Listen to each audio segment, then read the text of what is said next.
वालों के लिए करीब 13 साल बाद अच्छी खबर आई। दिल्ली में अब फिर से राशन कार्ड बनने की प्रक्रिया शुरू हो रही है। इसकी घोषणा दिल्ली की मुख्यमंत्री रेखा गुप्ता ने की, जिन्होंने बताया कि दिल्ली सरकार ने अब राशन कार्ड के लिए आय की सीमा बढ़ाने का फैसला किया।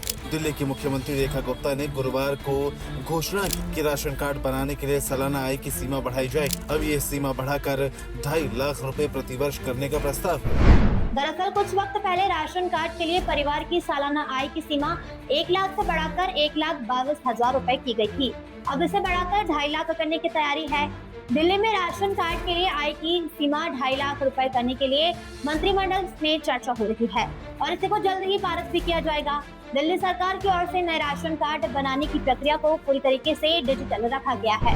आवेदक नए राशन कार्ड बनवाने के लिए अब केवल ऑनलाइन ही आवेदन कर सकेंगे। इसके साथ ही दिल्ली में लाखों लोगों के राशन कार्ड भी रद्द किए गए।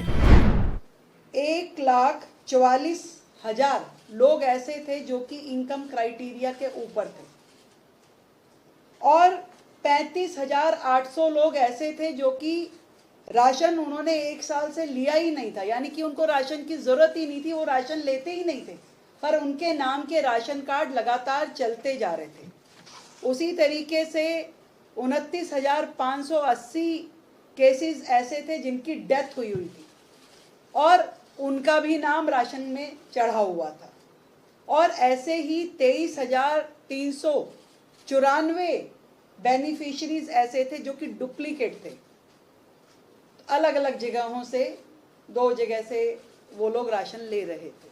इन सब को जब हमने हटाया तो हमारे पास में ऐसी अपात्र और फर्जी लाभार्थियों की पूरी एक सूची बनी जिसकी संख्या है 7,71,384। जिन लोगों के राशन कार्ड रद्द किए गए उनके राशन कार्ड रद्द करने की अलग अलग वजह पाई गई। इसी के साथ दिल्ली में अब तक तकरीबन 7,72,000 लोग राशन कार्ड बनवाने के लिए पात्र हो जाएंगे।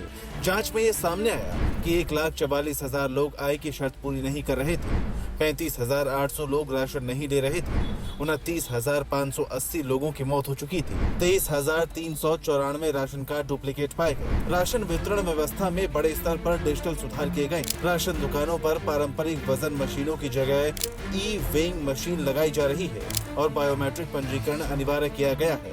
अब बिना बायोमेट्रिक वेरिफिकेशन के राशन कार्ड नहीं होगा। अब बिना बायोमेट्रिक वेरिफिकेशन के राशन वितरण नहीं होगा, जिससे कम राशन मिलने और गड़बड़ियों की शिकायत पर रोक लगेगी।